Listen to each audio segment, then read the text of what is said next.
সীমিত সময় 4 ঘন্টা চলল অফিস আদালত। সীমিত পরিসরে লেনদেন হয়েছে ব্যাংকগুলোতে। কারফিউ শিথিলে রাজধানীতে তীব্র যানজটে ভোগান্তি। দেশ আক্রান্ত হলে নীরব দর্শক থাকতে পারে না আওয়ামী লীগ, বললেন ওবায়দুল কাদের। সরকারের পদত্যাগ ছাড়া চলমান সংকট সমাধান সম্ভব নয়, বলেছেন মির্জা ফখরুল। কোটা বিরোধী আন্দোলনকালে শিক্ষার্থী নিহতের ঘটনায় বিচার বিভাগীয় তদন্ত কমিটির প্রথম বৈঠক অনুষ্ঠিত। তথ্যপাত্র চেয়ে গণবিজ্ঞপ্তি জারির সিদ্ধান্ত। আজ থেকে আবারও খুলেছে দেশের রপ্তানিমুখী তৈরি পোশাক কারখানাগুলো। গাজীপুরে শ্রমিকদের নিরাপত্তা নিশ্চিতের দাবি কারখানা কর্তৃপক্ষের।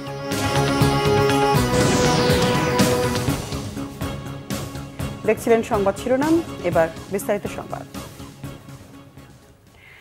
3 দিন সাধারণ ছুটির পর অফিস আদালত ও বাণিজ্যিক ব্যাংকের বেশ কিছু শাখা খুলেছে আজ। ব্যাংকগুলোতে সীমিত পর্যায়ে লেনদেন হলেও প্রায় সব শাখায় ভিড় করেন গ্রাহকরা। টাকা তোলার চাপ ছিল বেশিরভাগ এটিএম বুথেও। শেয়ার বাজার ও বীমা কোম্পানিতেও লেনদেন ছিল প্রায় স্বাভাবিক। আরও জানাচ্ছেন জিয়াউল হক সবুজ।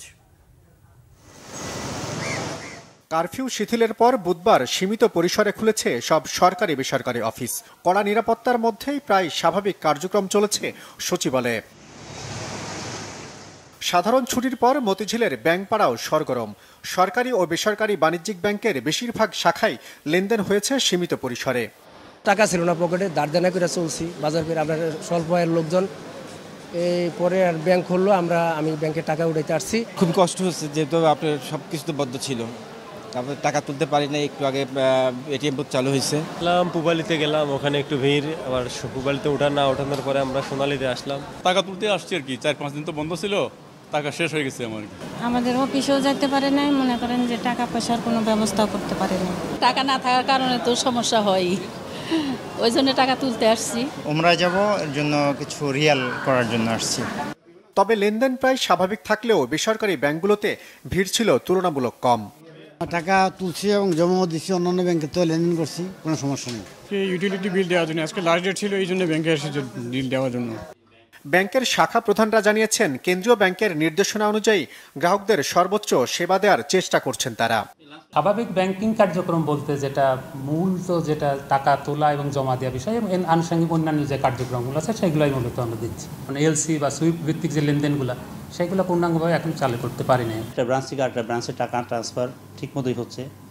আমাদের ক্লিয়ারিং চলছে, যেহেতু ক্লিয়ারিং তো জানেন অটোমেটিক, যে বাংলাদেশ ব্যাংকের মাধ্যমে এটা হয়, এটা সুন্দরভাবে চলছে। চাপ মোটামুটি দুইটাই আছে। আমাদের টাকা যেরকম ডিপোজিট হচ্ছে এবং আমাদের উইথড্র ওরকম হচ্ছে। এদিকে সীমিত হলেও লেনদেন হয়েছে বীমা কোম্পানিগুলোতে।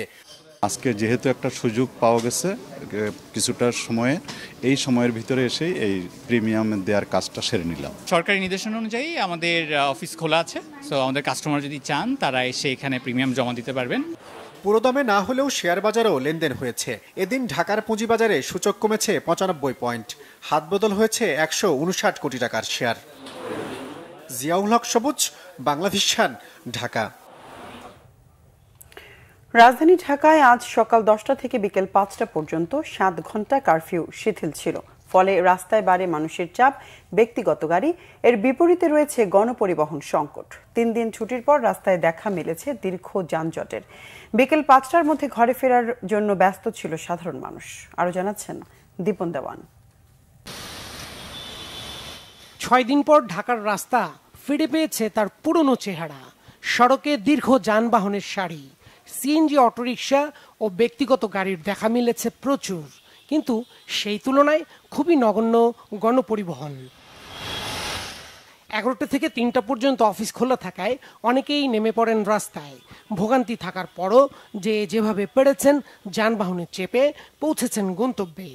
তবে অনেকের মাথায় ঘুরপাক খেয়েছে নিজের নিরাপত্তার বিষয়টি। রাস্তায় যথেষ্ট সংখ্যক প্রাইভেট কারের সংখ্যাই বেশি, তবে গণপরিবহনের সংখ্যা কিছুটা কম মনে হয়েছে আমার কাছে। দীর্ঘ আজকে 1 সপ্তাহের উপরে কোনো টিপ মারতে পারি নাই। আমাদের অবস্থা খুবই খারাপ, মানে পিঠ দেওয়ালে ঢেকে গেছে গা। মানে একটা টিপ পাইছি, দেখি আল্লাহর রহমতে বাইরে আসতে পারে কিনা। আজকে শীতের পরে আমি জানি না কি হয়, তবে আমরা শীতের আগেই বাসায় চলে যাবো ইনশাআল্লাহ আর কি। এতদিন তো বের হই নাই, আজকে বের হলাম। 7 ঘন্টা শীতল থাকাতে মানুষের জরুরি কাজগুলো সেরে নিচ্ছে। এতে গাড়ির সংখ্যা অনেকটাই বেশি। আমরা যার যার জায়গা থেকে মোটামুটি আমাদের ট্রাফিক সদস্যরা চেষ্টা করতেছি এটা নিয়ন্ত্রণে রাখার। অনির্দিষ্টকালের জন্য বন্ধ রয়েছে মেট্রো রেল, ফলে গণপরিবহনে বেড়েছে যাত্রীর চাপ। যানবাহন সংকটের ফলে অনেকে পায়ে হেঁটে যান গন্তব্যে। স্বাভাবিক দিনের মতোই রাস্তা পারাপারে পথচারীদের নিতে হচ্ছে সাবধানতা। রাস্তার পরিস্থিতি স্বাভাবিক, বাট তুলনামূলক জ্যাম একটু বেশি। কারফিউর পরে তো টাইম কম দেওয়া, 10টা থেকে 5টা, এর ভিতরে তো গাড়ি ঘোড়া খুব একটা বেশি নামে নাই। মৌচাক থেকে আসছি, এর মধ্যে শুধু ট্রাফিক পুলিশ ছাড়া অন্য কোনো আমি দেখিনি, আমার চোখে পড়েনি এই রোডে। এমন পরিস্থিতি আর কয়দিন থাকবে প্রশ্ন সাধারণ মানুষের।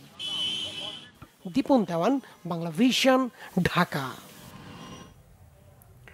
দর্শক, এই মুহূর্তে কারওয়ান বাজারে আছেন সিনিয়র রিপোর্টার মিরাজ হোসেন গাজী। সরাসরি যুক্ত হচ্ছে তার সাথে। মিরাজ, কারওয়ান বাজার এলাকার এখনকার পরিস্থিতি কেমন দেখছেন?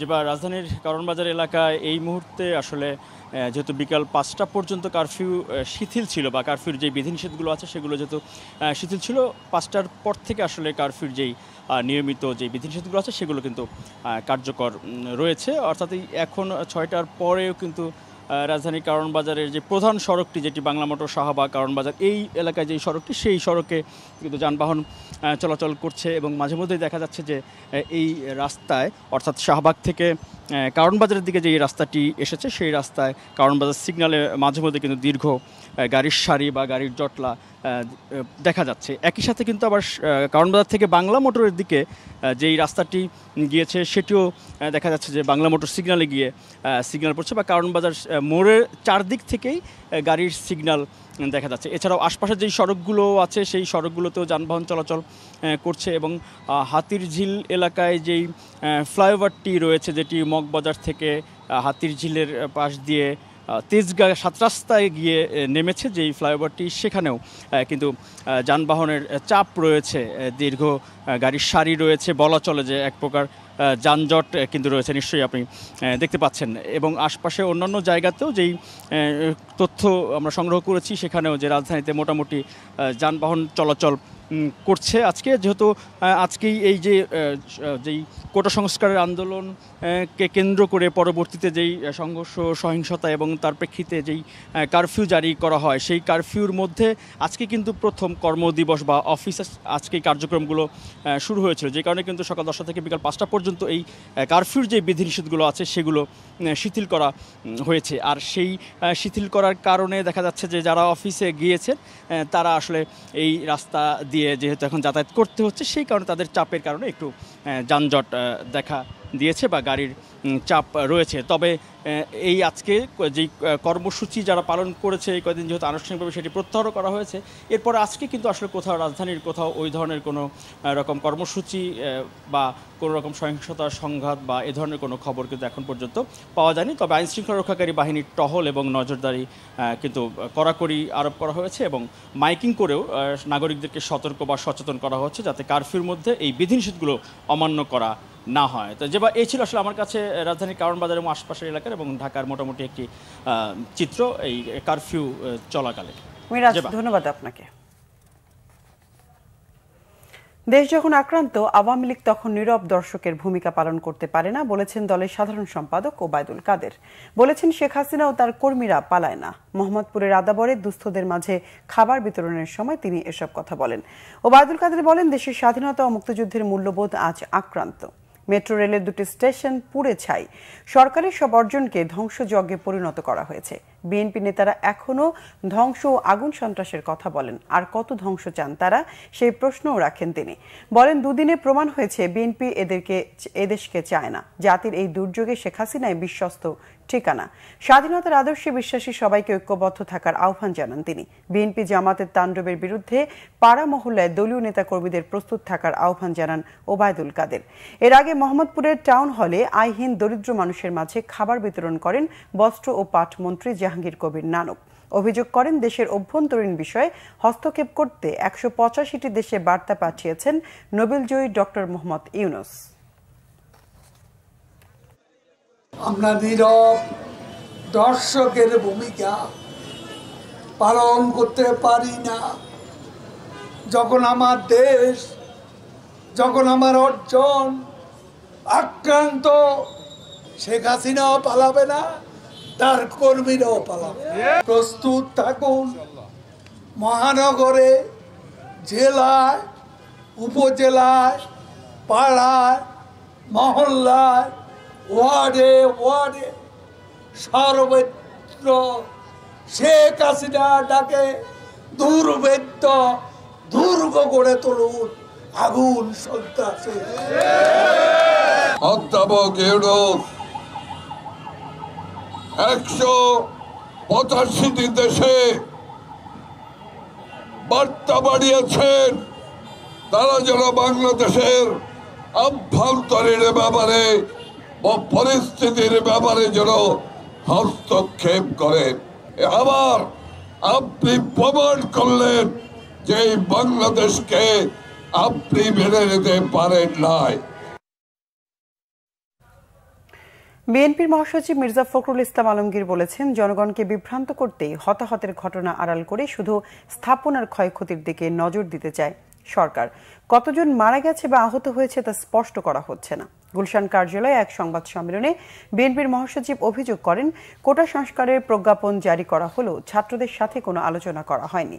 ছাত্রদের সাথে আগে আলোচনার মাধ্যমে সমস্যার সমাধানের উদ্যোগ নিলে আজকের পরিস্থিতি তৈরি হতো না।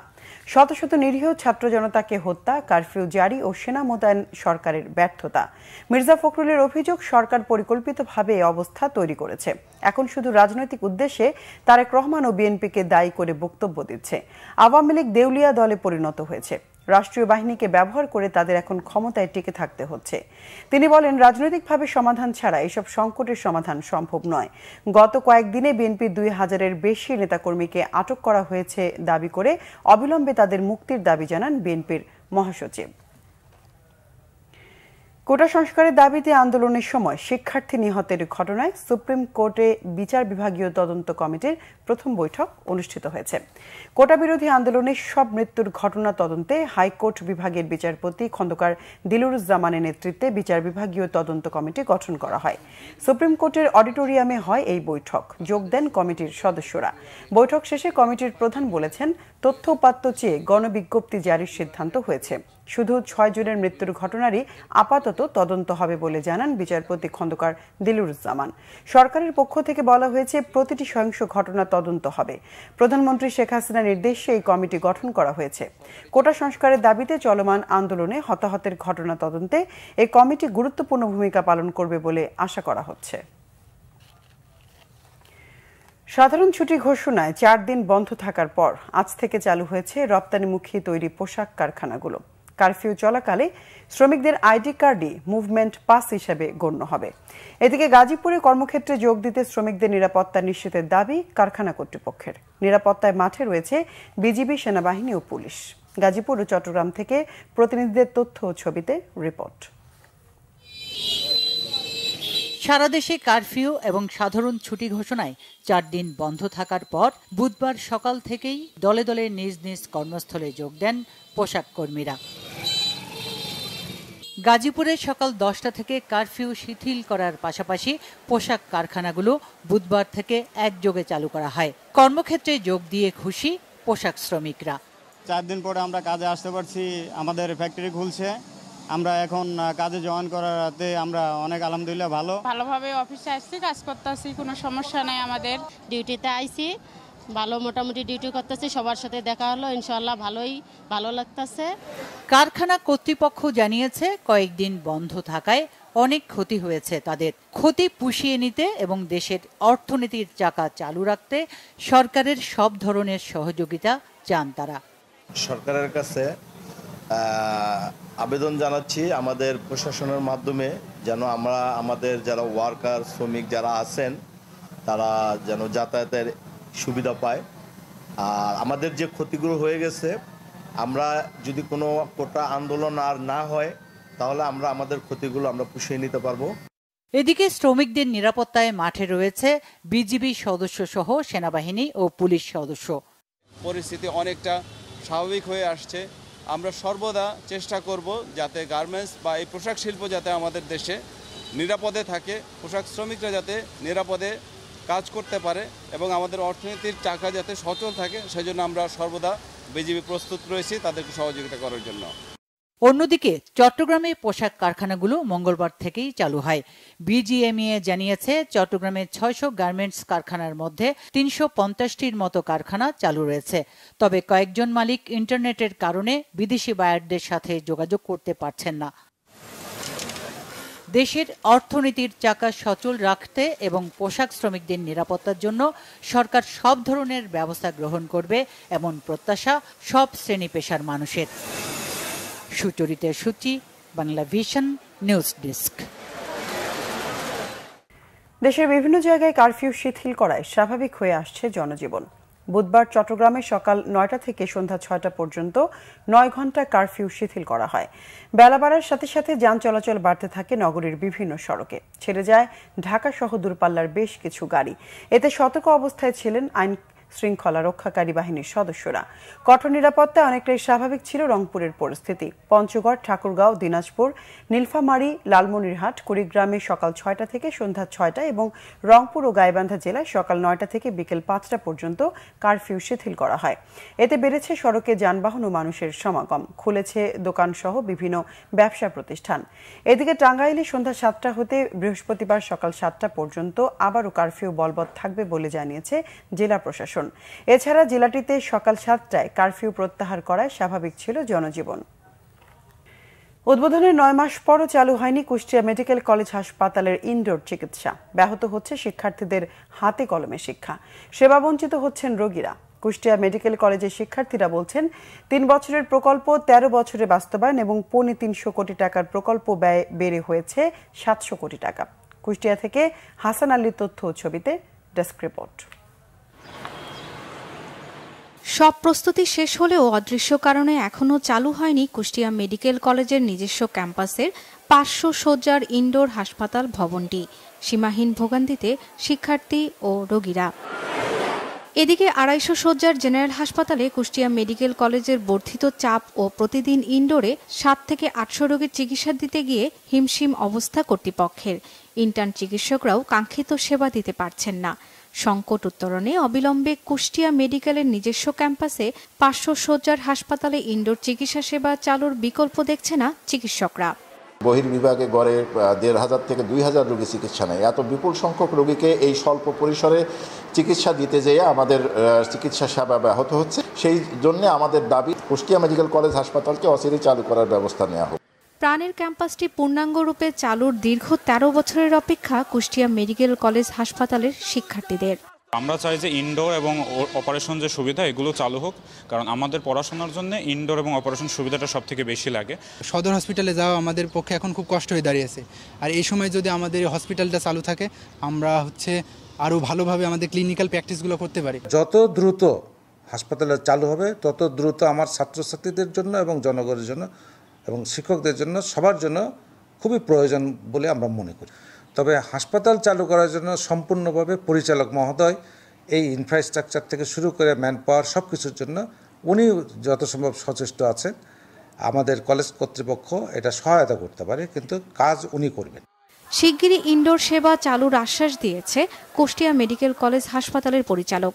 500 বেডের হাসপাতাল গত ফেব্রুয়ারি মাসের 14 তারিখে আমরা গণপূর্তের কাছ থেকে আমরা বুঝে নিয়েছি এবং এটা আমাদের প্রশাসনিক অনুমতির জন্য খুব যথেষ্ট হবে। কারণ হলো ওটা সহকারে আমাদের ঢাকা সচিবালয়ে আমরা প্রশাসনিক অনুমতির জন্য কাগজ জমা দিয়েছি এবং সেটা অনেকটা অ্যাডভান্স হয়েছে এবং দ্রুত এটা প্রশাসনিক অনুমোদন হবে এবং জনবল নিয়োগ হলে আমরা ইনডোর সেকশনটা দ্রুত চালু করতে পারবো বলে আমরা বিশ্বাস। হাসপাতালটি চালুর জন্য আর কতদিন অপেক্ষা করতে হবে প্রশ্ন কুষ্টিয়াবাসীর। Bangla vision news desk. সংবাদ শেষ করব শিরোনামগুলো আরেকবার জানিয়ে। সীমিত সময়ে 4 ঘন্টা চলল অফিস আদালত। সীমিত পরিসরে লেনদেন হয়েছে ব্যাংকগুলোতে। কারফিউ শিথিলে রাজধানীতে তীব্র যানজটে ভোগান্তি। দেশ আক্রান্ত হলে নীরব দর্শক থাকতে পারে না আওয়ামী লীগ, বললেন ওবায়দুল কাদের। সরকারের পদত্যাগ ছাড়া চলমান সংকট সমাধান সম্ভব নয়, বলেছেন মির্জা ফখরুল। কোটা বিরোধী আন্দোলনকালে শিক্ষার্থী নিহতের ঘটনায় বিচার বিভাগীয় তদন্ত কমিটির প্রথম বৈঠক অনুষ্ঠিত। তথ্যপাত্র চেয়ে গণবিজ্ঞপ্তি জারির সিদ্ধান্ত। আজ থেকে আবারও খুলেছে দেশের রপ্তানিমুখী তৈরি পোশাক কারখানাগুলো। গাজীপুরে শ্রমিকদের নিরাপত্তা নিশ্চিতের দাবি কারখানা কর্তৃপক্ষের।